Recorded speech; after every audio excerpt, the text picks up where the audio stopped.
प्यारे साथियों, आज 11 फरवरी 2026 को हम लोग दिल्ली के जंतर मंतर पर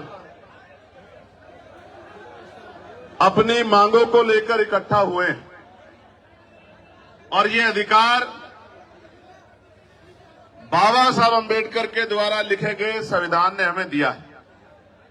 और ये अधिकार सिर्फ हमें नहीं दिया, ये अधिकार देश के हर एक उस व्यक्ति को दिया है जो अपने ऊपर हुए अत्याचार, अन्याय, जुल्म, जाति, अपने अधिकारों पे हुए अतिक्रमण पे आंदोलन कर सकता है, विरोध दर्ज करा सकता है, पत्र लिख सकता है, प्रयास कर सकता है कि उसके ऊपर जो महसूस कर रहा है कि ये कानून गलत बना है वो कानून को वापस लिया जाए।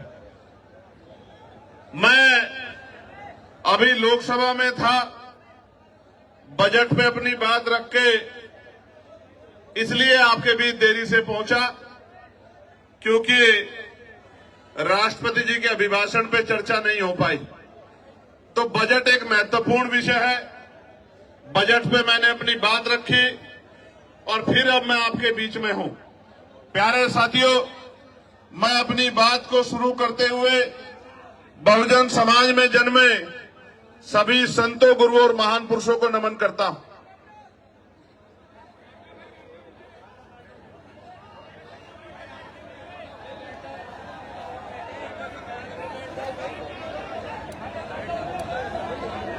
इसलिए नमन करता हूं क्योंकि मैं एक पढ़ा लिखा अधिवक्ता हूं, लोकसभा का सदस्य हूं, इस देश के इतिहास को जानता हूं और इतिहास से प्रेरणा लेकर ही आप अपने भविष्य को मजबूत कर सकते हैं, अपने वर्तमान को अच्छा बना सकते हैं।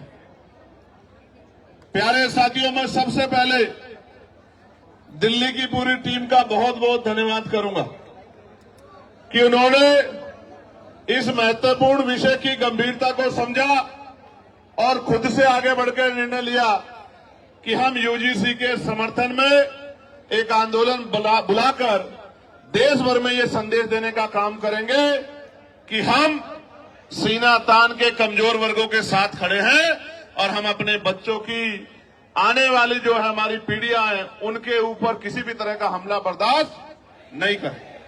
तो मैं और आप सब लोग दोनों हाथ उठाकर दिल्ली की पूरी टीम को धन्यवाद करें कि उन्होंने ये हौसला जुटाया, उन्होंने ये हिम्मत जुटाई, उन्होंने हमें शक्ति दी, उन्होंने वैचारिक मजबूती को समझा और असल में उन्होंने सबसे बड़े इस दुख को समझा कि बहन पायल, भाई रोहित, बहन डेल्टा और तमाम हमारे बेटे बेटियों की जो शहादतें हुई हैं, संस्थानिक हत्या हुई है, आने वाली पीढ़ियों के हिस्से में ये जुल्म जाति ना आए। इसलिए मैं उनकी बड़ी सोच को भी बहुत बहुत धन्यवाद देता। उसके बाद जिन साथियों ने ये मुमकिन कराया कि दिल्ली जैसे स्थान पर एक बड़ा आंदोलन हो, हमारी बात दूर तक जाए, जो जहां जहां से लोग पहुंचे हैं, मैं उन तमाम भाइयों का, बहनों का, बड़े बुजुर्गों का, अपनी पार्टी के बड़े नेताओं का, सबका धन्यवाद करता हूं। और जिनकी वजह से मैं लोकसभा में पहुंचा हूं, मैं उन भीम आर्मी आजाद समाज पार्टी के साथियों का और नगीना लोकसभा के समझदार लोगों का, नगीना लोकसभा बिजनौर जिले के साथियों का बहुत बहुत धन्यवाद करता हूं। प्यारे साथियों, इस आंदोलन की जरूरत क्यों पड़ी? क्योंकि लोकतंत्र में अगर आप अपने ऊपर होने वाले अन्याय के विरोध में आवाज नहीं उठाते तो ये मान लीजिए कि ये आपके ऊपर मुस्तैद कर दिया जाता है, आपके ऊपर थोप दिया जाता है कि आप इस बात को स्वीकार करते हैं। प्यारे साथियों, आप याद करके देखिए, इस देश में हमें कुछ भी मांगने से नहीं मिला। हर चीज के लिए हमारे अपने बीच के लोगों ने, जिनको आज हम महापुरुष के रूप में मानते हैं, उन्होंने संघर्ष किया है, अपना जीवन बलिदान किया है, अपने बच्चों का बलिदान दिया है, उन्होंने अपना सुख चैन त्यागा है। उसके कारण आज इस देश में कमजोर वर्गों के लोगों को हक और अधिकार मिलने का काम हुआ। प्यारे साथियों, मैं आज उदाहरण देके बताऊंगा, जो भी डिबेट करना चाहता है मैं चैलेंज करके कहता हूं, जिस भी पार्टी के राष्ट्रीय अध्यक्ष में हिम्मत हो वो आजाद समाज पार्टी के राष्ट्रीय अध्यक्ष से डिबेट करे, डिबेट करे। मैं सामान्य डिबेट में इसलिए नहीं जाता क्योंकि आजकल चैनलों पे डिबेट का अस्त्र खत्म हो गया है।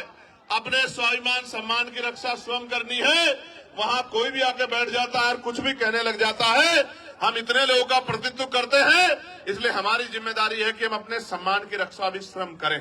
इसलिए मैं चैलेंज करता हूं कि जिनका भी प्रतिनिधित्व लोकसभा में है, उस पार्टी का कोई भी राष्ट्रीय अध्यक्ष यूजीसी के विषय पे हमसे डिबेट करे और जो कमजोर वर्गों के विषय उन पर डिबेट करे, मुसलमानों के विषय पे डिबेट करे, ईसाइयों के विषय पे डिबेट करे, सिखों के विषय पे डिबेट करे, बौद्धिस्टों के विषय पे डिबेट करे, कर्मचारियों के विषय पे डिबेट करे, किसानों के विषय पे डिबेट करे, दलितों पिछड़ों के हक अधिकारों के विषय पे डिबेट करे, तो हम उनको जवाब देके बताएंगे कि हम जमीन से आए हैं, किसी नेता के पोते बेटे पोती बेटी नहीं है। हमें जमीन का पता है कि आज हालात क्या हैं और लंबे समय से हालात क्या थे।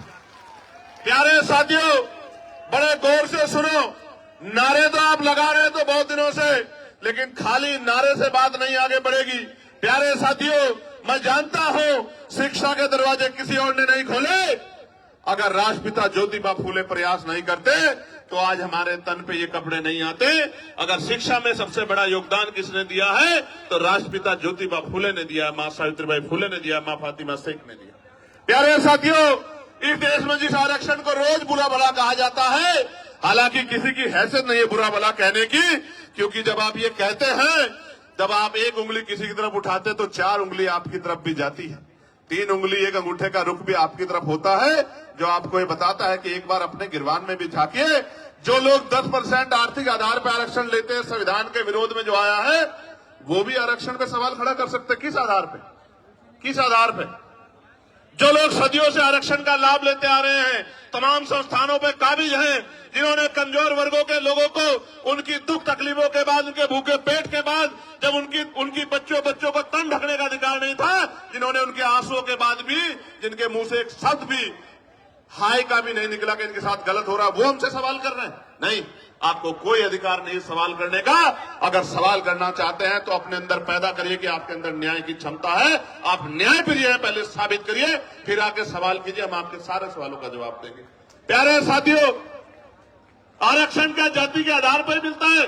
आरक्षण क्षेत्र के आधार पर भी मिलता है। आप जाके देखो, जम्मू कश्मीर में आरक्षण क्षेत्र के आधार पर मिलता है। आप जाके देखो, हिमाचल में आरक्षण क्षेत्र के आधार पर मिलता है। आप जाके देखो, उत्तराखंड में आरक्षण क्षेत्र के आधार पर मिलता है। कौन कहता है जाति के आधार पर मिलता है? आरक्षण उनको मिलता है जो पीछे रह गए हैं, जिनका प्रतिनिधित्व कम है। और इस देश का मैं गारंटी से कहता हूं, कास्ट सेंसस करा के आप लोग डेटा उठा के लाइए, आइए डिबेट कीजिए और बताइए आपकी संख्या कम है। मैं गारंटी देता हूं, मैं चंद्रशेखर आजाद जो लोकसभा का सदस्य है और आजाद समाज पार्टी भीमान में कार्यकर्ता, में वचन दे कहता हूं, अगर किसी विभाग में आपका आरक्षण कम हुआ, चाहे वो विधानसभा हो या लोकसभा हो या कोई भी विभाग हो, अगर आपका आरक्षण, आपका प्रतिनिधित्व कम हुआ, मैं वचन देकर कहता हूं कि दलित पिछड़ों की लड़ाई को पीछे छोड़ के पहले आपकी लड़ाई लड़ने का काम करेंगे। इस बात का मैं आपको विश्वास दिलाता हूं। मैं संविधान को मानने वाला व्यक्ति हूं, न्याय प्रिय व्यक्ति हूं, इसलिए आपसे कह रहा हूं। तो मगर सच का सामना तो करना ही पड़ेगा। इस देश में अगर आरक्षण आया सबसे पहले तो 1902 में आया, जिसको छत्रपति साहू जी महाराज ने लागू किया, किसी और ने लागू नहीं किया। कुर्मी वंश के छत्रपति साहू जी महाराज ने लागू किया। उससे पहले तमाम न्याय प्रिय लोगों पे था अवसर, उन्होंने लागू नहीं। इस देश में अगर वोटिंग राइट मिला, इस देश के बहुसंख्यक लोगों को, बालिग लोगों को वयस्क मताधिकार मिला, सार्वभौमिक मताधिकार मिला, इसका श्रेय अगर किसी को जाता है तो वो बाबा साहब अम्बेडकर को जाता है। आपको इतिहास पढ़ना चाहिए। 1919 से पहले इस देश में बहुत कम % लोग वोट करते थे। मॉन्टेगो चैनफोर्ड सुधार समिति बनी और सुधार समिति ने नए पैमाने तय किए कि वोट देने का अधिकार उनको मिले जो जमींदार हैं, जो भूमि जिनके पास बड़ी संख्या में है, जो लगान देते हैं, जो टैक्स देते हैं, जो बहुत पढ़े लिखे हैं, जो पूंजीपति हैं, जिन पे व्यापार है। आप इतिहास उठा के देखो, जिन्होंने ने आंख ही या जिनको अपने अधिकारों का पता ही संविधान के आने के बाद लगा है, उनकी संख्या कितनी रही होगी, आप इस बात को महसूस करके देखें। तो इसलिए मैं कह रहा हूं कि कुछ भी मांगने से नहीं मिला है। भारत ऐसा देश है जहां बाबा साहब अम्बेडकर ने जिस तरह आज हम इकट्ठा हुए बहिष्कृत हितकानी महासभा के बैनर तले ज्ञापन दिया, उस ज्ञापन के बाद साइमन कमीशन भारत आया और साइमन कमीशन जब भारत आया उनकी रिपोर्टों के आधार पे गोलमेज कॉन्फ्रेंस हुई और तीनों गोलमेज कॉन्फ्रेंस के बाद बाबा साहब अम्बेडकर ने यह सुनिश्चित करवाया कि कमजोर वर्गों के लोगों को भी वोट का अधिकार मिलना चाहिए। तब इस देश में, और आपको जान के खुशी होगी कि न्यायप्रिय चरित्र किसे कहते हैं, कि भारत पहला ऐसा देश है कि संविधान के लागू होने के साथ देश की महिलाओं को और गरीब और अमीर तमाम तबकों के लोगों को वोटिंग राइट मिलने का काम हुआ। ये काम अमेरिका नहीं कर पाया, ये काम जर्मनी नहीं कर पाया, ये काम यूरोपियन कंट्री नहीं कर पाई, ये काम इंग्लैंड नहीं कर पाया। ये काम अगर किसने किया कि महिलाओं को बराबर का अधिकार मिले तो ये भारतीय संविधान में बाबा साहब अम्बेडकर ने किया। हिंदू कोड बिल पे इस्तीफा दिया जब महिलाओं को उनके अधिकार नहीं दिला पाए, पिछड़ों को उनके अधिकार नहीं दिला पाए। इसलिए हम तो लंबे समय से उपेक्षाओं से लड़ रहे हैं। मैं ये बात आपको क्यों बता रहा हूं, जब हम चारों तरफ देखते हैं तो मामना रामसु वर्मा दिखाई देते हैं, संत राम पी प्रजापति दिखाई देते हैं, मान्यवर काशीराम साहब दिखाई देते हैं, मान्यवर दीना भाना वाल्मीकि साहब दिखाई देते हैं। जब हम चारों तरफ देखते हैं संत गाडगे जी महाराज दिखाई देते हैं, नारायणा गुरु दिखाई देते हैं। जब हम चारों तरफ देखते हैं बाबू सिंह दयाल चौरसिया दिखाई देते हैं, परमानंद लोधी जी दिखाई देते हैं, अवंतिका बाई लोधी जी दिखाई देती हैं, जलकारी बाई दिखाई देती है, तमाम हमारे महापुरुष और वीरांगनाएं दिखाई देती हैं। ये सब कौन है? इन्होंने हमारी बस्ती में जन्म नहीं लिया, इन्होंने हमारे जिले में जन्म नहीं लिया, इन्होंने हमारे प्रदेश में जन्म नहीं लिया, मगर हम अपने मां बाप से ज्यादा इनका सम्मान करते हैं और इनके सम्मान पे खून की बूंद बूंद लगा सकते हैं। उसका कारण क्या है आप जानिए। उनका कारण ये है कि इन महापुरुषों ने अपने बच्चों को भी पीछे छोड़ दिया, इन्होंने हमारे लिए अपना पूरा जीवन जिया। इनकी वजह से आज हमें अधिकार मिले। इसका मैं उदाहरण बताता हूं। बाबा साहब अम्बेडकर ने अपने जीवन में 3 लोगों को गुरु माना। धार्मिक गुरु उन्होंने, न्यायिक गुरु के तौर पे उन्होंने महामानव तथागत बुद्ध को अपना गुरु माना। शिक्षा के क्षेत्र में उन्होंने राष्ट्रपिता ज्योतिबा फुले को अपना गुरु माना और अंधविश्वास पाखंडवाद को यानी कि विज्ञानवाद के तर्क के आधार पर बात करने के लिए उन्होंने गुरु कबीर जी को अपना गुरु माना। आप समझो, बाबा साहब ने राष्ट्रपिता ज्योतिबा फुले को गुरु माना, उनके दिखाए रास्ते पे चले, साहू जी महाराज के रास्ते पे चले। इसी वजह से वो सामाजिक न्याय की बात को मजबूती से रख पाए। कहां थे लोग जब इस देश में स्तन टैक्स लिया जाता था? कहां थे लोग इस देश में जब विधवा विवाह रोका गया था? कहां थे जब सती प्रथाएं होती थी? कौन खड़ा था इस बात को लड़ने के लिए जब महिलाओं को जिंदा जला दिया जाता था? वही महापुरुष खड़े थे जो समझते थे कि हर व्यक्ति के जीवन का मूल्य क्या है। प्यारे साथियों, बात मैं आपको क्यों बता रहा हूं कि हमारी पार्टी के नेता ये बात कर रहे थे कि भाई चंद्रशेखर आजाद पिछड़े वर्ग के लिए मैदान में आए, कोई नहीं आता। मैं उनको कहना चाहता हूं कि आप पिछड़े नहीं हैं, आप हमारे भाई हैं, हमसे पिछड़े हुए हैं। आप पिछड़े नहीं हैं, हम सब लोग पिछड़े हैं। आप हमारा परिवार हो, हमारे भाई हो, बस पिछड़े हुए हो, उन पिछड़ों को इकट्ठा करने के लिए हम लोग निकले। और आप ही नहीं, हर पीड़ित, शोषित, वंचित किसान, कमेरा, वो चाहे बौद्ध हो, सिख हो, सामान्य जाति का भी कोई गरीब है, शोषित है, उसको भी हमारा अपना है, उसके लिए भी हम लोग खड़े हैं। मुस्लिम समाज के लोग, क्या हालत आज आपने देश में देखा? मजारें गिर रही हैं, खानकाहें तोड़ी जा रही हैं, मस्जिदों में बुलडोजर चल रहा है। और अयोध्या में क्या हुआ? जिस व्यक्ति पे आरोप लगा के उसका घर तोड़ दिया, उसको बंद रखा, कोर्ट ने उसको बरी कर दिया।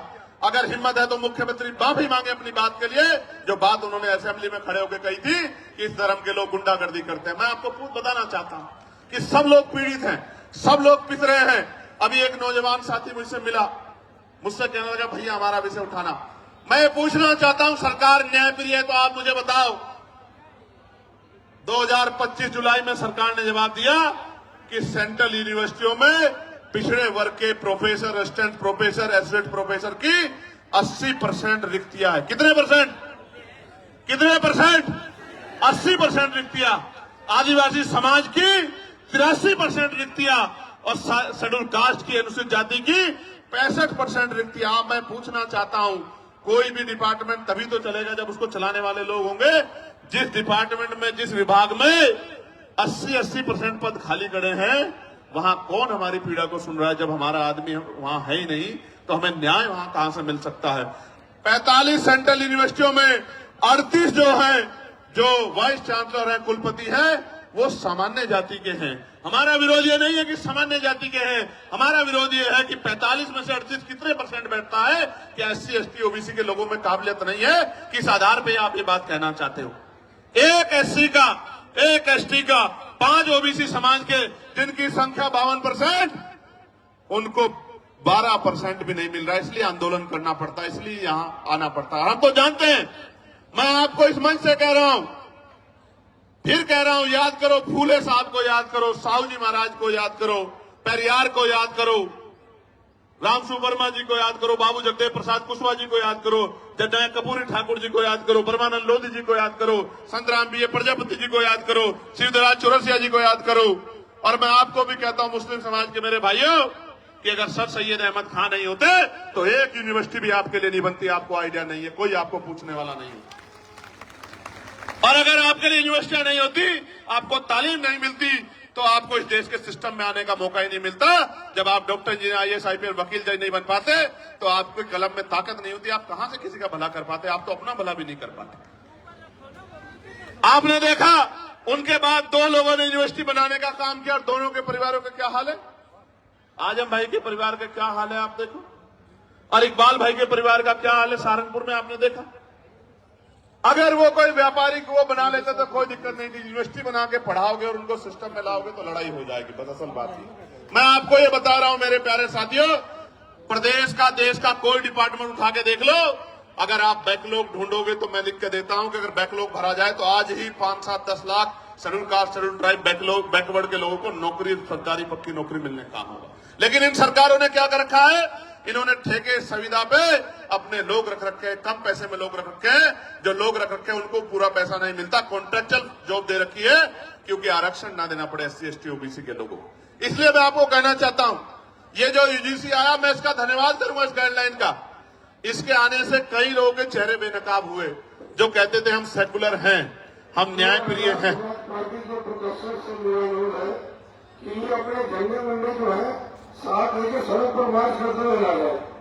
ये जो सम्मानित व्यक्ति बोल रहे हैं, मैं इनसे आग्रह करूंगा, जो एडमिनिस्ट्रेशन के लोग यहाँ हैं, मैं उनसे आग्रह करूंगा कि हमारे जो सीनियर लोग हैं, एक बार उनसे बात कर लें, ये बीच में ना अपनी बात को रखे, और ये भाषा शैली सुधारे। झंडे वंडे नहीं होते हैं, ये झंडा हमारा सम्मान है। और इस बार अगर ये भाषा शैली नहीं सुधारेंगे तो फिर ये आंदोलन आज ही नहीं, अब आगे कल के लिए भी कह दूंगा और लोगों को अपील कर दूंगा, फिर देख लेना संभाल नहीं पाओगे अगर इस तरह करोगे। प्यारे साथियों, मैं आपको कुछ और कहना चाहता हूं, गौर से सुनो, इन बातों पर ध्यान मत दो। ये तो पुलिस के भाई हैं, एडमिनिस्ट्रेशन के भाई हैं, सरकार के हिसाब से काम करते हैं, हमें इनकी मदद लेनी है, हमारा इनका कोई झगड़ा नहीं। आप गौर से सुनो मेरी बात को। कई लोगों के चेहरे बेनकाब हुए, कई पार्टियों के चेहरे बेनकाब हुए, कई नेताओं के चेहरे बेनकाब हुए, कई सामाजिक संगठनों के चेहरे बेनकाब हुए, और सबसे ज्यादा बेनकाब अगर कोई नारा हुआ है तो वो नारा है जो नारा लग रहा था कि जात पात की करो विदाई, हिंदू हिंदू भाई भाई। वो नारा भी बेनकाब हो गया, वो नारा झूठा था। अगर वो नारा सच्चा होता तो मैं पूछना चाहता हूं कि जब मंडल कमीशन की बात आती है, जब SC ST आयोग की बात आती है, SC ST एक्ट की बात आती है, जब UGC की नई गाइडलाइन की बात आती है, तो आप आंदोलन क्यों करते हो हमारे खिलाफ? क्यों हमारे खिलाफ आंदोलन करते हो? क्यों आप हमारे खिलाफ आंदोलन करके सड़कें जाम करने का काम करते हो? क्यों आप आंदोलन करके, जो कहते थे कि प्रधानमंत्री हिंदू हृदय सम्राट है, उन्हीं प्रधानमंत्री को बताओ कहा गया, नहीं कहा गया, कैसे कैसे शब्दों से नवाजा गया। तो जिस प्रधानमंत्री के राज में आपको EWS मिला, उन्हीं प्रधानमंत्री को जब एक आपको काल्पनिक ऐसा लगा कि भाई हमारे बच्चों के ऊपर जो है जांच बैठ सकती है, उनपे जो है उनपे मुकदमा दर्ज हो सकता है, सिर्फ काल्पनिक, कोई मामला सामने नहीं आया। हम पे तो उदाहरण है, मैं बताऊंगा पूरी बात में, हम पे उदाहरण है, कोई मामला सामने नहीं आया तो आप आंदोलन करने चले आए। क्योंकि जब भी मंडल कमीशन कहां से हिंदुओं के खिलाफ था, मुझे बताओ। अगर मेरे भाइयों को कुछ मिल रहा है और मैं विरोध कर रहा हूं तो मैं कहां से उनका भाई हुआ, आप मुझे बताओ। देखो, बहुत कुछ बेनकाब हुआ। बेनकाब ये हुआ है कि जाति सत्य है, जाति सत्य है। और जाति को ठुकराया नहीं जा सकता। जिसको हिंदू अदर्द सम्राट कहते थे, उसी को जाति के आधार पर गाली देने का काम करते। इसका मतलब जब तक वो व्यक्ति आपका काम करेगा तब तक आप उसको पलकों बिठा के रखोगे। जैसे ही वो कोई और इनका रोल भी नहीं यूजीसी में, तो आप उनको गाली देने लग जाओगे। ये है जाति का सत्य। मैं और बताता हूं, हाथ कंगन को आरसी क्या और पढ़े लिखे को फारसी क्या। कल ही एक मामला हुआ एक बैंक में, 2 बेटियां थी। वो एक बेटी कहती है कि मैं ठाकुर और दूसरी बेटी वो ब्राह्मण समाज की है। मैं तो तमाम महिलाओं का सम्मान करता हूं, लेकिन आप देखो कि उन्होंने क्यों नहीं कहा कि मैं हिंदू हूं, और दूसरी बेटी ने क्यों नहीं कहा मैं हिंदू। एक ने कहा मैं ठाकुर, दूसरी ने कहा मैं ब्राह्मण हूं, और दोनों अपने अपने समाज से समर्थन मांग रही हैं, और दोनों के विरोध में एक दूसरे के समाज के लोग गाली बकने का काम कर रहे हैं। इसलिए मैं आपको बता रहा हूं कि वर्ग की बात ही नहीं है, ये बात जातियों तक जाती है जब आपके अधिकारों पर हमला होता है। और सबसे बड़ी बात देखो, जिनके बच्चों को जो बच्चे मर रहे हैं जिनके, क्योंकि 118% की वृद्धि हुई अपराध में। ये मैं नहीं कह रहा हूं, ये सरकार के आंकड़े कह रहे हैं, एजेंसियों के आंकड़े कह रहे हैं। 118% की वृद्धि हुई। और कानून की ये गाइडलाइन कैसे बनी? सुप्रीम कोर्ट ने ऑर्डर किया कि गाइडलाइन बनाओ यूजीसी को। यूजीसी ने गाइडलाइन बनाई, हमने नहीं बनाई। और उस गाइडलाइन में जैसे ही पिछड़े वर्ग के लोगों को जोड़ा, क्योंकि गाइडलाइन तो 2012 में बनी थी, 2012 में बनी थी, लेकिन जैसे ही पिछड़े वर्ग के लोगों को जोड़ा, तत्काल विरोध शुरू हो गया। मैं आपको बताना चाहता हूं कि इस नारे के पीछे अगर कुछ है तो वो पिछड़े वर्ग के लोगों का विरोध है। इस बात को मेरी आप याद रखना। ये सरकारें, इनकी सोच पिछड़ा वर्ग विरोधी है। और हम इस बात को इसलिए लड़ रहे हैं क्योंकि हम जानते हैं कि राष्ट्रपिता ज्योतिबा फुले हमारे लिए लड़ रहे थे, छत्रपति साहू जी महाराज हमारे लिए लड़ रहे थे, ईवी पेरियार रामानायकर, स्वामी प्यारेलाल यादव हमारे लिए लड़ रहे थे, महामना राम सुवर्मा चौधरी, महाराज सिंह भारती सर छोटूराम चौधरी, चरण सिंह हमारे लिए लड़ रहे थे। इसलिए आज हम यहाँ सीना तान के खड़े हैं कि हम अपने भाइयों को अकेला नहीं महसूस होने देंगे, हम उनके साथ। प्यारे साथियों, यूजीसी की बात हुई है, मैं पूछना चाहता हूं, कोई ऐसा प्रोटेस्ट बताओ जो यूजीसी के विरोध में हुआ हो और पुलिस ने उन पर लाठी चलाई हो। कोई एक विरोध आप मुझे बताओ पूरे देश के अंदर, या उनको पकड़ के खींचा हो, या उनके कार्यक्रम में इस तरह से माइक उठा के बीच बीच में कहा हो कि भाई आपके लोग कम है, आपके लोग ज्यादा, कभी हुआ क्या? लेकिन जैसे आप लोग आंदोलन करने आए, कहां बीएचयू में, कहां गोरखपुर यूनिवर्सिटी में, कहां लखनऊ यूनिवर्सिटी में, कहां जेएनयू में, कहां डीयू में, आपको पीट भी रहे हैं और पीट के उठा के बंद भी कर रहे हैं। क्योंकि जो समाज प्रभावी होता है, जिनके पास मीडिया होता है, जिनके अधिकारी होते हैं, जिनकी एजेंसियां होती हैं, जिनके पास वॉइस होती है, उनकी छोटी से छोटी बात भी लाखों मील तक दूर जाती है। और जिनकी आवाज नहीं होती उनको हत्या करके लटका दिया जाता है। तो चारों तरफ सुनसान, चारों तरफ इस तरह का चुप्पी होती है कि जैसे कुछ हुआ ही नहीं। इस देश में क्या नहीं सहा हमने, क्या नहीं सहा इस देश में। हमने लक्ष्मणपुर बातें कांड सुना, जहां हमारी माओ के पेट चीर के और जो बच्चे थे पेट में उनको निकाल के तलवार की नोक पे खड़ा कर दिया। क्या नहीं देखा हमने इस देश में। इस देश के दलितों, पिछड़ों, मुसलमानों, आदिवासियों में क्या नहीं सहा। कितने दंगे, कितने जुल्म, कितनी लाशें हमारी जो है,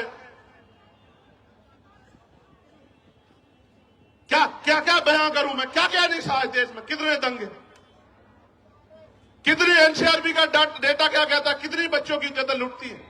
मैं कहता हूं सार्वजनिक करो, रिकॉर्ड उठा के बताओ कि ये जिन बच्चों की 1 लाखों की संख्या में इज्जत लुटती है, किस समाज की, किस समाज की, बताओ एक समाज को।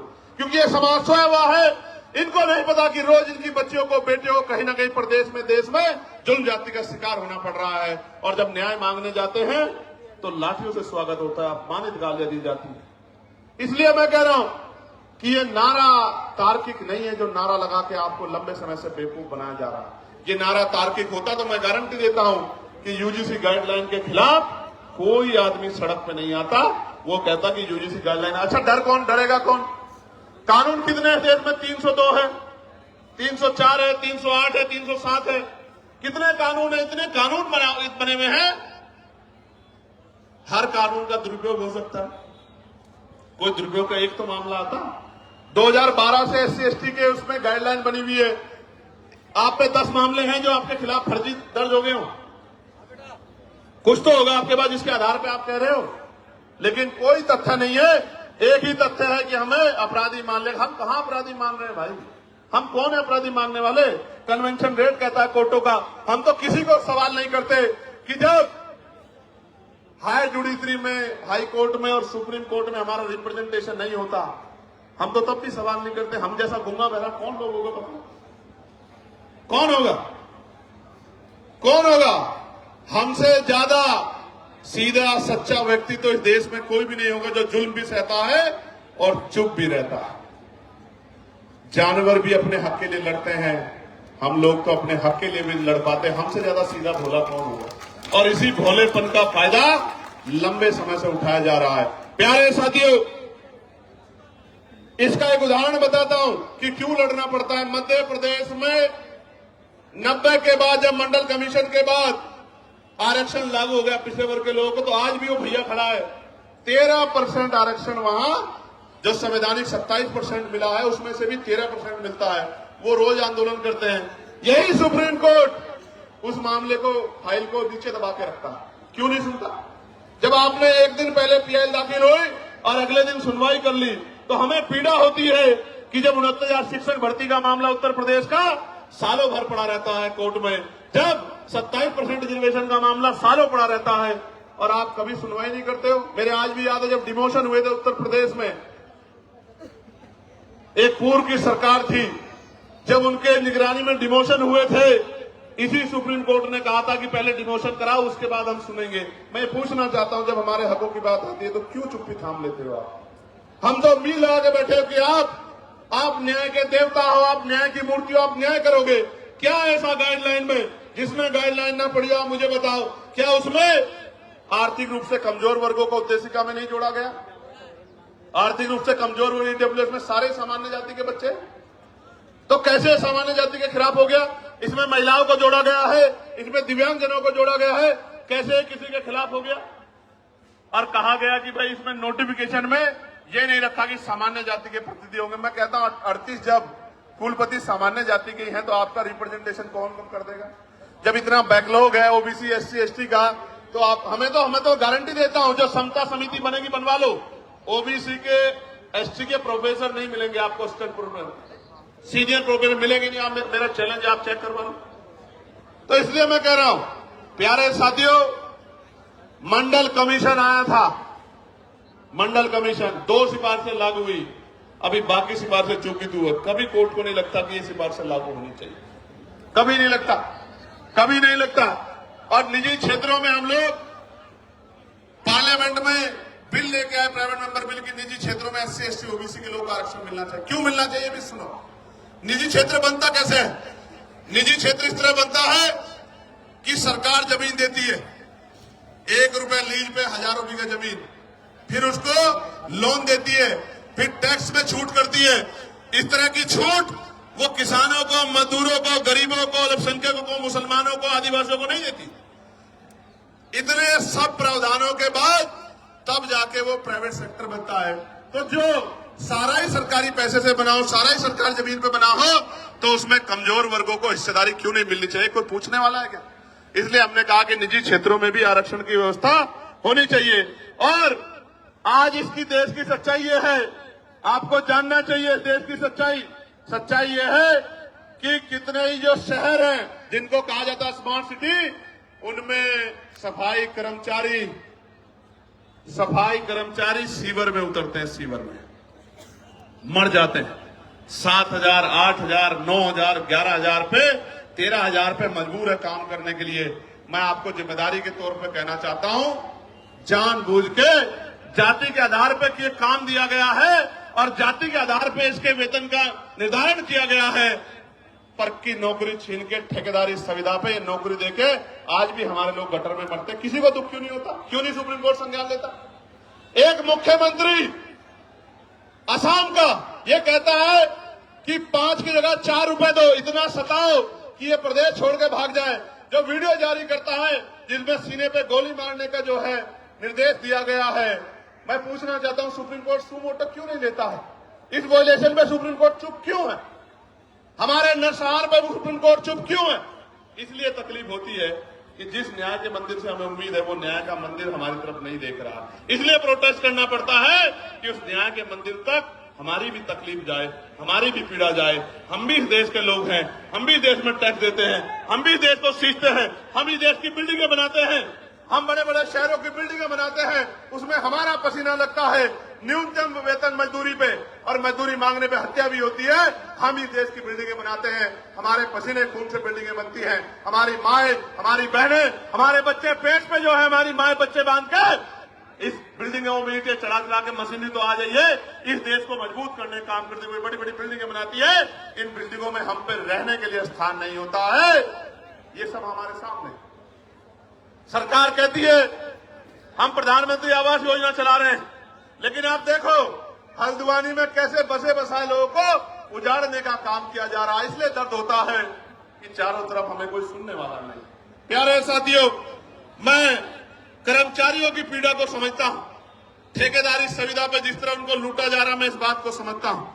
मैंने कहा कि जो भूमिहीन कमजोर हैं, जिनको पट्टे दिए गए थे दलित पिछड़े वर्ग के लोगों को, वो सारे पट्टे छीनने का काम सरकारें कर रही है, गुंडागर्दी कर रही है, भूमाफिया कर रहे हैं। लेकिन सुप्रीम कोर्ट संज्ञान नहीं लेता, और अगर फाइल जाएगी, और मैं दूसरों की नहीं कहता, मैं अपने मामलों को जो अन्याय मेरे साथ हुआ इनको लेकर सुप्रीम कोर्ट जाऊंगा। आप देखना कितने कितने दिन बाद फाइलों का मौका मिलेगा, आप निर्धारण करना। मैं कहना कहा ना, प्रत्यक्ष प्रमाण की जरूरत नहीं है। मैं भी जाऊंगा सुप्रीम कोर्ट बहुत जल्दी, अगले 10 दिन के अंदर। मैं देखूंगा कि हम कमजोरों की पीड़ा को भी इस तरह सुना जाता है क्या, जब सरकार हम पे जुल्म करती है, जब सरकार हम पे अन्याय करती है, निर्दोष होते हमें जेल भेजने का काम करती है, हम पे रासुका लगाती है, हमारे बच्चों को पीटने का काम करती है, हमारी हड्डियां तोड़ने का काम करती है, हमें करंट लगाने का काम करती है, तो ये सुप्रीम कोर्ट हमारी पीड़ा को भी सुनता नहीं सुनता। मैं जाऊंगा। प्यारे साथियों, आज इस देश में शिक्षा बाजार बन गई है, शिक्षा बाजार बन गई है। गरीब आदमी अपने बच्चों को अच्छी पढ़ाई नहीं दिला सकता, कोई पूछने वाला नहीं है। बच्चे पढ़ेंगे नहीं तो आगे कैसे जाएंगे, और जो चला जाता है वो हिंसा का शिकार हो जाता है, जातीय भेदभाव का शिकार हो जाता है। मैं दूर नहीं जाता, कहते हैं ना कि भाई उदाहरण की जरूरत पड़ती है। मीडिया के साथी यहां हैं। वर्ष 2012 में वर्धमान, जो अब सफदरजंग है, महावीर मेडिकल कॉलेज में SC/ST समुदाय के MBBS कर रहे छात्रों को फिजियोलॉजी के लिखित टेस्ट में जाति देखकर जानबूझ के फेल किया गया। आरोप लगे, जांच हुई, और आपको जान के अचरज होगा, छात्रों की शिकायत पे जब दर्ज हुई, सरकार ने कमेटी बनाई जिसका नाम था मुंगेकर कमेटी। मुंगेकर कमेटी की जांच में पता लगा कि SC/ST के बच्चे के पेपर पे अंकित जाति देख के चुन चुन के फेल किया गया। तो हमारे मन में सवाल क्यों ना पैदा हो कि हमारे साथ कास्ट बेस्ड डिस्क्रिमिनेशन होता है।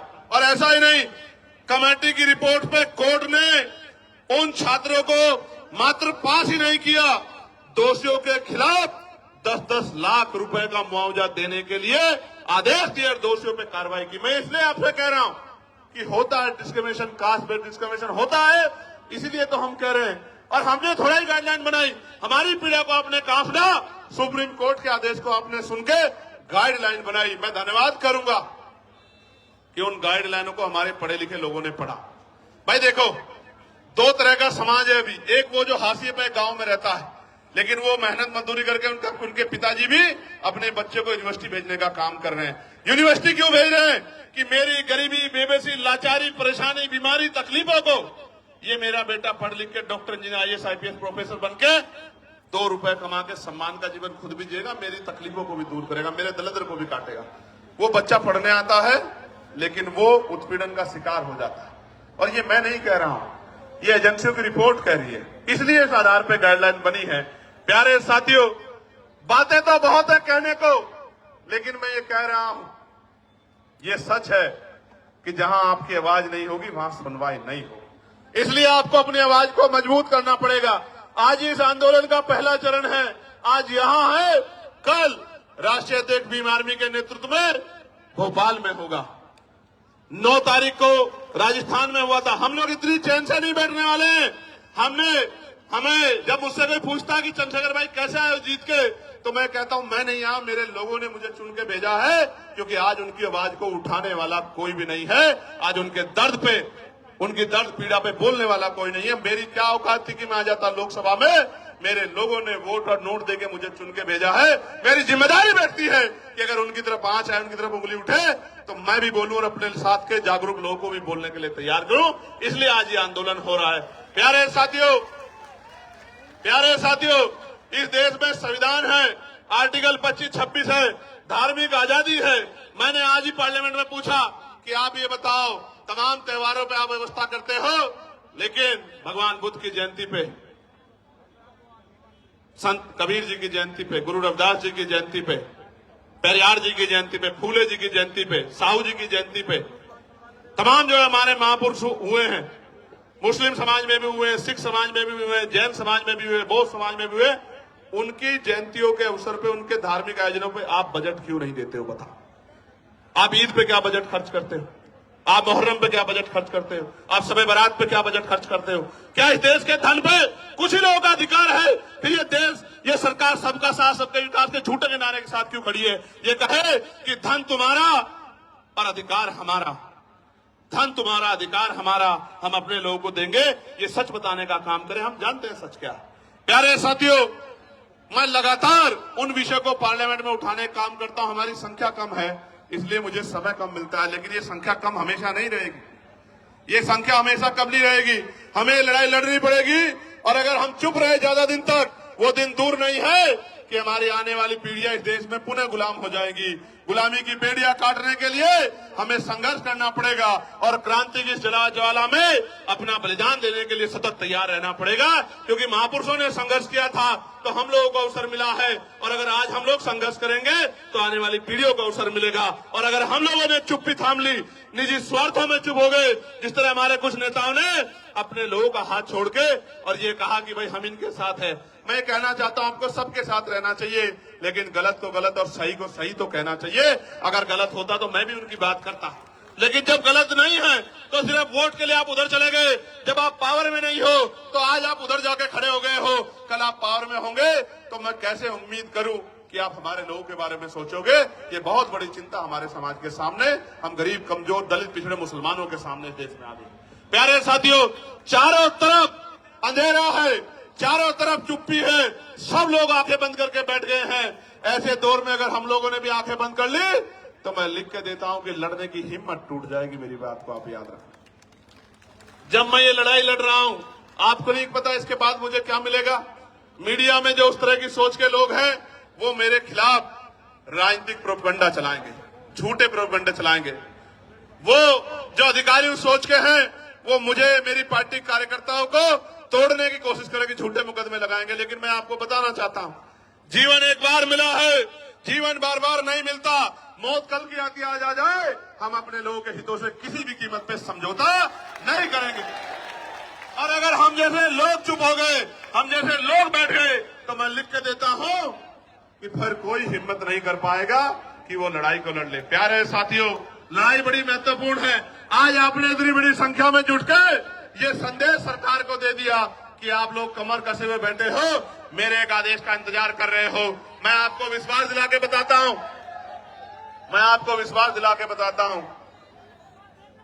चंद्रशेखर आजाद के लिए, आजाद समाज पार्टी के एक सिपाही के लिए, हमारे नेताओं के लिए, कार्यकर्ताओं के लिए समाज हित पहले है, व्यक्तिगत हित बाद में है। हम मिट तो सकते हैं, लेकिन समाज के हितों से समझौता करके झुक नहीं सकते। मेरी बात को आप याद रखें।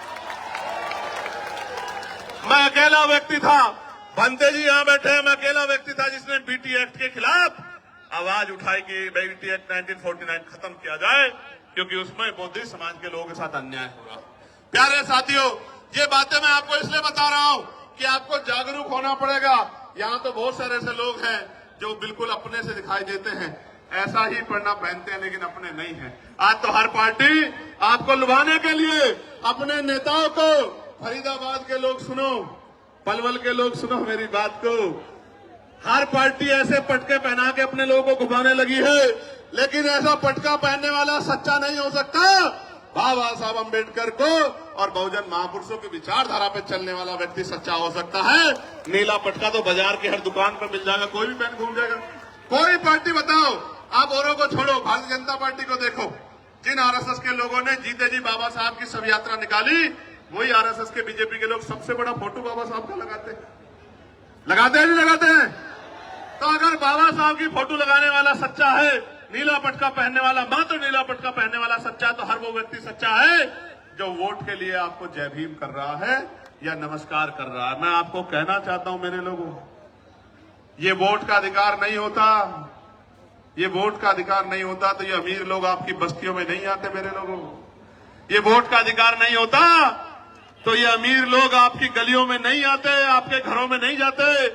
और आप देखो किस तरह की व्यवस्था है कि आज भी अगर भेदभाव नहीं है तो बहुत सारे नेता जाके कमजोर वर्गों के घरों में खाना खाने का नाटक क्यों करते हैं भाई?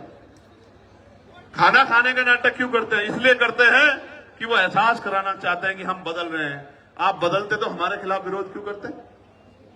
क्यों विरोध करते हमारे खिलाफ? हमारे बच्चों की जान जा रही है, आप पे एक मामला नहीं है। मैं चैलेंज करता हूं, अगर झूठे मुकदमे दर्ज करने की बात आप कर रहे हैं तो 12 से गाइडलाइन बनी है, 26 हो गया है। आप 100 मामले उठा के लेके आओ, हम लोग चर्चा करेंगे, आपकी बात को सुनेंगे।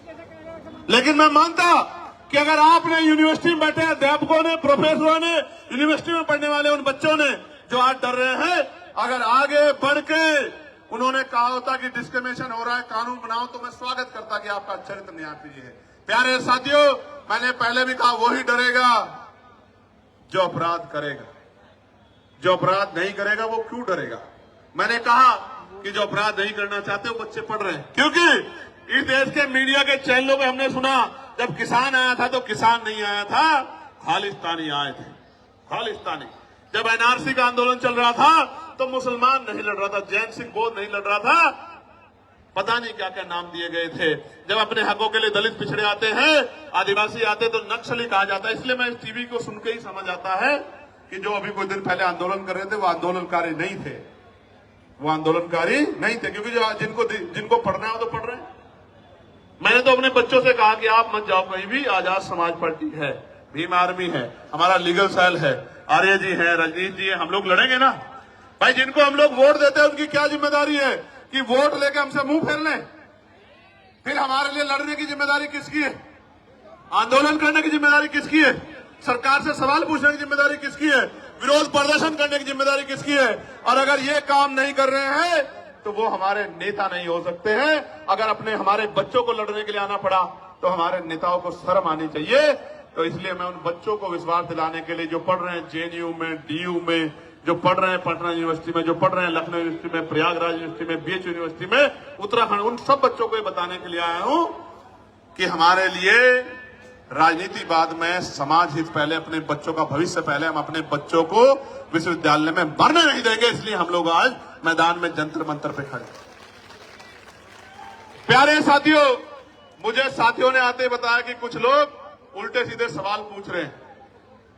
मैं आपको कहना चाहता हूं, इन उल्टे सीधे सवालों से देखो, अपने ही 4 आदमी वो लेके आएंगे और अपना एक कैमरा और वो लेके आएंगे और उनके आगे कर देंगे और उनसे उल्टे सीधे सवाल पूछेंगे, वो उल्टे सीधे जवाब देंगे। इन बातों से अब हम लोग सोशल मीडिया समझदार हो गए। अब ये बातें चलने वाली नहीं, अब ये बातें किसी मोर्चे पे चलने वाली नहीं है। मैं ताजा उदाहरण बताता हूं आपको, मैं कहना नहीं चाहता था मगर बताता हूं, पता लगना चाहिए आप लोगों को। मैं पिछले 20-25 दिन से सहारनपुर नहीं गया, क्योंकि लगातार मैं अपने लोकसभा क्षेत्र के मुद्दों को उठाने के लिए पार्लियामेंट में कोशिश कर रहा हूं। और इस बीच में हमने रैलियां की, आगरा की रैली की, फिर हमने कन्नौज की रैली की, फिर हमने 8 तारीख को संत कबीरनगर की रैली की। तो एक घटना मेरे जिले में घटी, जहां शोभा यात्रा निकालने के लिए परमिशन को लेकर विवाद हुआ। अब उन बच्चों से कहलवाया गया कि भाई चंद्रशेखर भाई ने मदद नहीं की।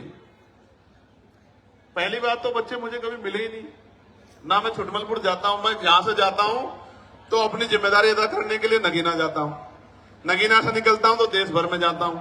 मैं कभी आराम करने छुटमलपुर जाता नहीं, तो बच्चे मुझसे कभी मिले ही नहीं। वो मुझे कुछ बताते तो मैं उनके लिए लड़ता, हल करने के लिए कोशिश करता। हालांकि कोई ऐसा थोड़ा जो मेरी बात टाल दे वहां, आप समझ रहे हो भाई। राजनीतिक रूप से भले ही मैं वहां बहुत मजबूत नहीं, लेकिन सामाजिक रूप से इतना मजबूत हूं, मैंने इतना काम किया, किसी को भी कह दूंगा वो अपनी नाक नीची करके मेरी बात को मान लेगा, इतना दम मैं रखता हूं। लेकिन काम की बात जानो, वो बच्चे मेरे पास आए नहीं, मैं घर गया नहीं, लेकिन चलाया गया कि देखो चंद्रशेखर भाई ने मदद नहीं की। भाई आप मुझे बताओ, मेरे पास कोई मामला नहीं आएगा, मैं कैसे मदद कर दूंगा, आप बताओ। लेकिन चला गया कि भाई चंद्रशेखर मदद नहीं कर रहे हैं, चंद्रशेखर तो भाई मुस्लिम भाइयों का मामला इसलिए मदद नहीं कर रहे हैं। मैं पूछना चाहता हूं, ये मुस्लिम कोई अलग थोड़े, ये भी तो हमारे ही हैं। इनको मैं अगर किसी बात को अपने 20 नेताओं को भेज देता तो सब लोग फूल करके स्वागत करते वहां, लेकिन मुझे पता ही लगा तो मैं क्या कर दूंगा।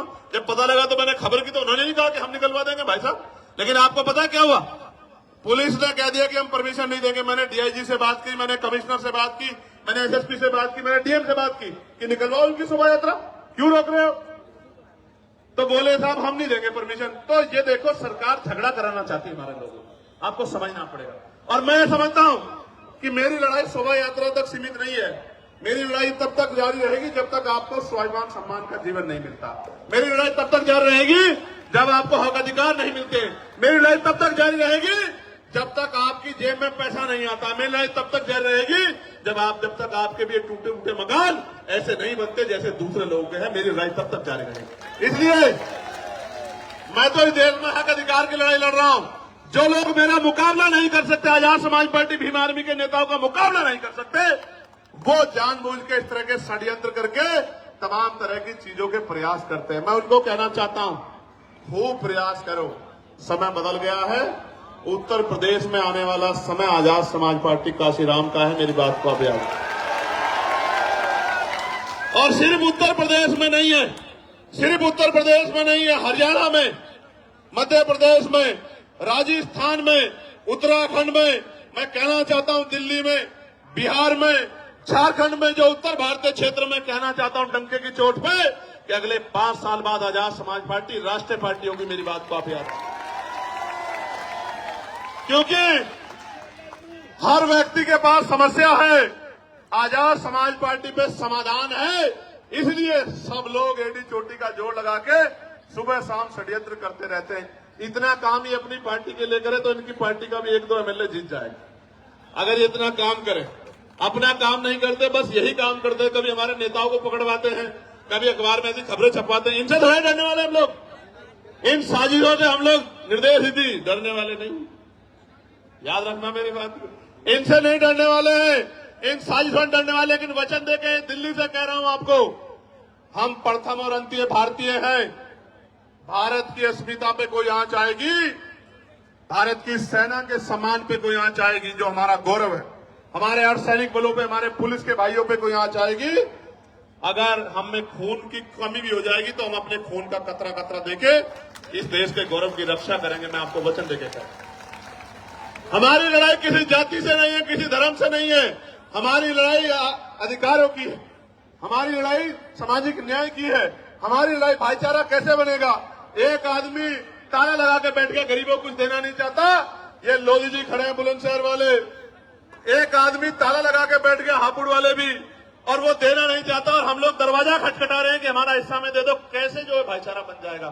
जब तक इस देश में धन धरती राजपाट नहीं बटेगा तब तक बात आगे नहीं बढ़ेगी। और मैं आपको कहना चाहता हूं, समय आ गया है, नौजवानों ने लड़ाई ली है। कहते हैं ना, संघर्षों के साए में घनघोर जवानी पलती है और इतिहास पर झुक जाता है जिस ओर जवानी चलती है।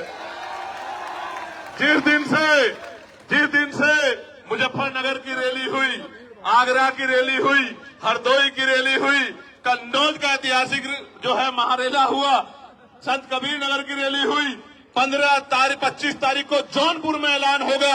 उसके बाद जौनपुर में, और देखना, चैलेंज करके कह रहा हूं, गौर से सुनो, जौनपुर में ऐतिहासिक रेला होगा। जौनपुर के बाद 15 तारीख को बाराबंकी में ऐतिहासिक रेला होगा। उसके बाद 29 तारीख को मार्च में लखीमपुर खीरी में महारेला होगा। मेरी बात को आप यार डंके की चोट पे कह रहा हूं। और रंजन साहब, आप भी सुनो, आपने नहीं देखा होगा कि 2 दिन पहले ग्राउंड बदल दिया जाता है, 2 दिन पहले परमिशन नहीं देते हैं। जिस तरह के गुंडा तंत्र से हम लोग लड़ रहे हैं, कोई लड़ नहीं सकता। हमारी बड़ी बड़ी रैलियां होती है और मीडिया में 1 मिनट नहीं होती कि वो आजाद समाज पार्टी की न्यूज दिखा दे। लेकिन हम नाराज नहीं हैं, हम ये मानते हैं कि अभी हमारी शक्ति कम है, हम इसको बढ़ाएंगे। हम मजबूर करेंगे कि हर एक व्यक्ति की नजर हमारी तरफ जाए। हर एक व्यक्ति की नजर हमारी तरफ जाए, वो हमारे दर्द को महसूस करे, वो हमारे विषयों पर चर्चा करे। वरना एक ही समाज के लोग टीवी के पूरे पैनल में बैठ जाएंगे और एंकर भी उसी समाज से होगा। कैसे दलितों, पिछड़ों के, मुसलमानों के हालातों में चर्चा कर लोगे मेरे भाई? आप ही सोचो क्या हालात। प्यारे साथियों, गरीब का दर्द गरीब समझता है और मजलूम का दर्द मजलूम समझता है। कोई शोषक शोषितों का दर्द नहीं समझ सकता है। प्यारे साथियों, मैं आज इस मंच से नगीना के लोगों से माफी चाहता हूं, क्योंकि नगीना के लोगों की इच्छाएं बहुत हैं, लेकिन मैं मजबूर हूं कि नगीना से उत्तर प्रदेश फतेह नहीं हो सकता है। इसलिए मैं 1 साल का समय नगीना के लोगों से चाहता हूं। जब 27 का चुनाव खत्म हो जाएगा, मैं वचन दे कहता हूं, मैं नगीना को 1 मिनट के लिए नहीं छोड़ूंगा, आपके साथ रहूंगा 24 घंटे। लेकिन अभी आप अपने दिल पे हाथ रख के बोलो और बताओ, क्या नगीना का, मात्र नगीना को मेरी जरूरत है या पूरे उत्तर प्रदेश में जाके जन जागरण की जरूरत है? आप बताओ। देखो, मेरे पास अभी 5 करोड़ की निधि है और वो ट्रांसपेरेंट है। मैं चैलेंज कर कहता हूं, अगर मेरी साख पे कोई सवाल खड़ा कर देगा तो जो वो सजा देगा उसको मान लूंगा। वो सबके सामने है। मैं कोशिश करता हूं कि किसी का काम जो जरूरी है वो ना रुके। मैं फिर कह रहा हूं, ये 5 करोड़ में सीमित हूं मैं। जिस दिन राजकाज बनेगा, सिर्फ नगीना नहीं, जिस चीज पे आप हाथ रख दोगे कि भाई ये काम होना चाहिए, मैं गारंटी देता हूं वो काम करके दिखाएंगे आप मेरी बात। इसलिए प्यारे साथियों, 1 साल का समय दे दो। 1 साल, इतने साल जुल्म सहाया, आपको बिल्कुल अलग रखा। 1 साल का समय दे दो। 1 साल के बाद आपकी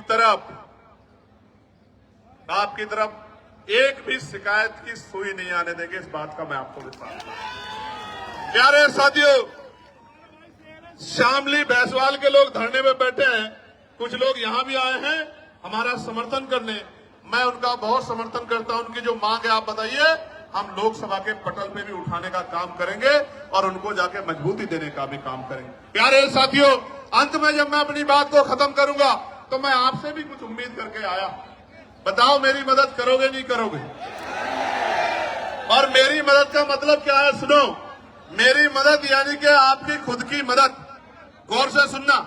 आज हमने, किसी को नहीं पता था हमारा प्रदर्शन यहां होता है तो पूरा कनॉट पैलेस, पूरा ये क्षेत्र जाम हो जाता है। इस बात को पूरा प्रशासन, पुलिस जानती है। आज हमने चुनिंदा लोगों को, ये भी हजारों संख्या में हो गए हैं, अलग अलग स्टेट से बताया कि उनको जाकर किस तरह लड़ाई लड़नी है। राजस्थान के कुछ साथी दिख रहे हैं, हरियाणा के कुछ साथी दिख रहे हैं, यूपी के कुछ साथी दिख रहे हैं, मध्य प्रदेश के कुछ साथी दिख रहे हैं, इसी तरह उत्तराखंड के साथी भी दिख रहे हैं। दिल्ली का तो बारंबार हम लोग धन्यवाद करते हैं। बिहार के साथी दिख रहे हैं। मैं आपको ये कहना चाहता हूं, गौर से सुनो, मैं आपको ये कहना चाहता हूं, अंत में गौर से सुनो, मैं आपसे क्या चाहता हूं। आप यहां से जब घर लौटो तो इस बात को समझो कि political power is the master की। जब तक राजनीतिक सत्ता हमारे पास नहीं होगी तो हमारे हितों में फैसले नहीं होंगे, पॉलिसियां नहीं बनेगी।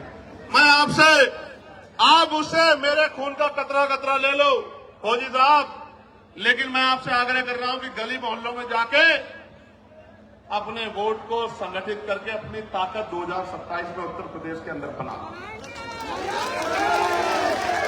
और मैं बड़ी बात नहीं कह रहा हूं श्री जी, एक मौका आप आजाद समाज पार्टी काशीराम को मिलने दो। मैं वचन देके कहता हूं, विश्वास से कहता हूं, पूरी हिम्मत से कहता हूं कि जो लोग आज हमारे साथ नहीं है वो भी ये कहेंगे कि हम उसका विरोध भले ही कर सकते हैं, उस पार्टी का, उसकी पॉलिसी का, लेकिन उनका काम में मुकाबला नहीं कर सकते। ऐसा काम करके दिखाएंगे। मेरी बात को आप याद रखें। प्यारे साथियों, मैं पुलिस के भाइयों का बहुत धन्यवाद दूंगा। एड्रेस मुझे भी नहीं पता अभी है।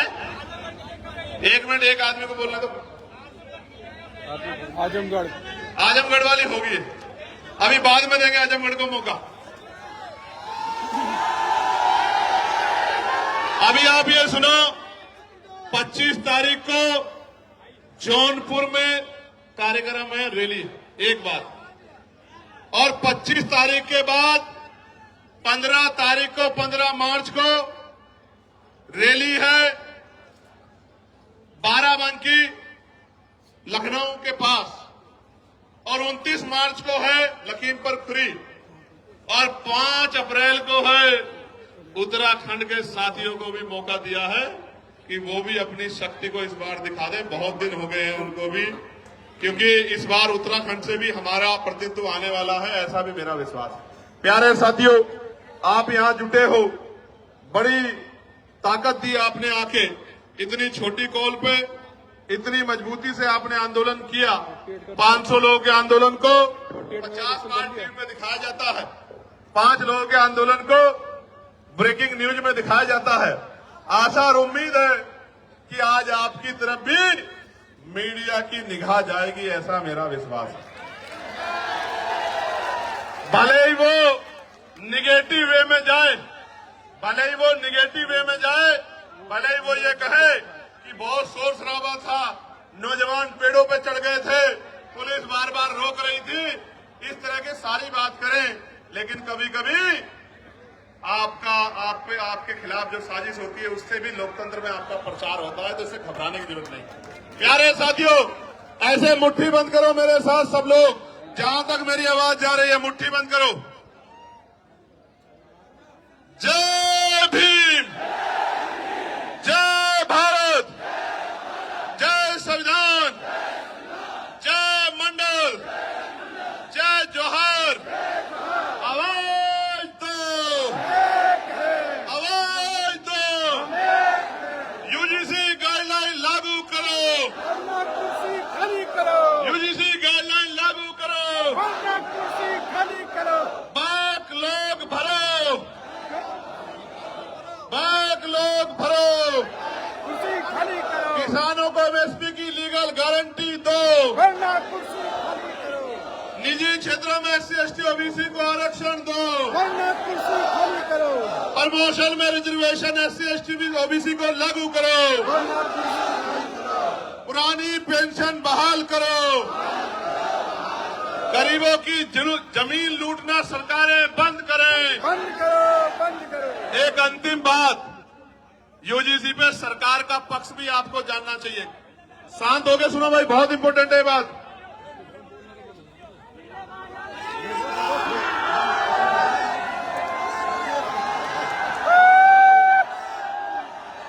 एक मिनट सुनो, अभी चर्चा करेंगे, खत्म कर रहे हैं। सुनो, इंपॉर्टेंट बात सुनो भाई, सुनो आगे जो है, आगे सुनो जो खड़े। देखो, जब ये यूजीसी गाइडलाइन के खिलाफ कोर्ट में गए लोग, तो सरकार की जिम्मेदारी थी कि वो पैरवी करती। आप क्योंकि सुप्रीम कोर्ट की जो कार्रवाई है वो भी अब ऑनलाइन है, तो सॉलिसिटर जनरल जो है हमारे, उन्होंने एक शब्द नहीं कहा कि भाई ये होना चाहिए, इसमें कोई कमी नहीं है। अगर वो बोलते तो मानते सरकार इस पक्ष में थी। गौर से सुनो, क्योंकि जब किसानों के खिलाफ कानून बने और किसान आए कोर्ट में, तो सॉलिसिटर जनरल की खूबियां गिना रहे थे, 370 पे खूबियां गिना रहे थे, 3 तलाक पे खूबियां गिना रहे थे और तमाम कानूनों पे खूबियां गिना रहे थे। लेकिन यूजीसी की गाइडलाइन पे जब रोक लग रही थी, तो जेब में हाथ डाल के खड़े थे। मुझे बड़ी तकलीफ होती है कि जिनको हम रहनुमा समझते हैं वही हमें मारने के पीछे तले। और बाजों की तरफ मत देखो, कल ये विरोधी लोग कहेंगे कि ये बाज भी चंद्रशेखर ने पाल लिए हैं, ये बाज भी चंद्रशेखर जी की मदद करने के लिए पहुंच जाते। भाई मैंने किसी को नहीं कुछ भी कहा है, मैं तो प्यार बांटने के लिए निकला हूं, लोगों को जोड़ने निकला हूं। अगर इंसानों के साथ पक्षी भी जुड़ रहे हैं तो मैं क्या कर सकता हूं मेरे भाई को। प्यारे साथियों, मैं पुनः दिल्ली की पूरी टीम का बहुत बहुत धन्यवाद करता हूं, बहुत बहुत धन्यवाद करता हूं। भाई